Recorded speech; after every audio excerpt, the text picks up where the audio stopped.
Hi friends, ഇപ്പോൾ ലൈവിൽ നമ്മുടെ ജിഷിൻ ഷാനവാസിനോട് പറയാണ് ഇവിടെ ഒരാൾ എന്നെ അവരുടെ ഗ്രൂപ്പിലോട്ട് വിളിച്ചെന്ന്. അപ്പോൾ ഷാനവാസിന് മനസ്സിലായില്ല. അപ്പോൾ നമ്മുടെ ബിന്നിയെക്കുറിച്ചാണ് നമ്മുടെ ജിഷിൻ പറയുന്നത്. അതായത് അനുക്കുട്ടി ഇങ്ങനെയാണ്, അനുമോൾ അങ്ങനെയാണ്, അനുമോൾ മാനിപ്പുലേറ്റ് ചെയ്യുന്നുണ്ട്, അനുമോൾ പുറത്ത് നല്ലവളായിരിക്കും, അനുമോൾ ഇവിടെ വേറെ ക്യാരക്ടറാണ്, പുറത്ത് വേറെ ഇമേജ് ആയിട്ടായിരിക്കും നിങ്ങളെ കാണുന്നതെന്നും പറഞ്ഞ് എന്നെ ആ ഗ്രൂപ്പിലോട്ട് ചേർക്കാൻ നോക്കുന്നുണ്ട്.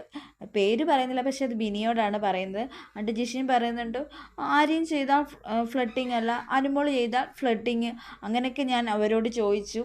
അപ്പം ബിന്നിയാന്ന് പറയുന്നില്ല, ഷാനവാസിന് മനസ്സിലായെന്ന് തോന്നുന്നു. ഷാനവാസ് ഓക്കെ എന്ന് പറയുന്നു. അപ്പോൾ ഷാനവാസ് പറയുന്നു, നമ്മളിവിടെ ഗ്രൂപ്പ് കളിക്കാനല്ല വന്നത്, എല്ലാവരും ഇൻഡിവിജ്വലായിട്ട് കളിച്ചെങ്കിൽ എല്ലാവർക്കും രക്ഷയുള്ളൂ, എല്ലാവരും കപ്പിന് വേണ്ടിയാണ് വന്നതെന്ന് പറയുന്നു. അപ്പോൾ ജിഷിൻ പറയുന്നു, ഞാനൊരു ഗ്രൂപ്പിലും ഇല്ല, എനിക്ക് ഗ്രൂപ്പ് കളിക്കേണ്ട ആവശ്യമില്ല. അപ്പം ഷാനവാസും പറയുന്നു, നമ്മളിപ്പോൾ ഫ്രണ്ട്സ് ആയതുകൊണ്ട് നമ്മൾ കെട്ടിപ്പിടിക്കുന്നു, നാട്ടുവർത്താനം പറയുന്നു, അല്ലാതെ എനിക്കും അങ്ങനെ ഗ്രൂപ്പൊന്നും ഇല്ലെന്ന് പറയുന്നു.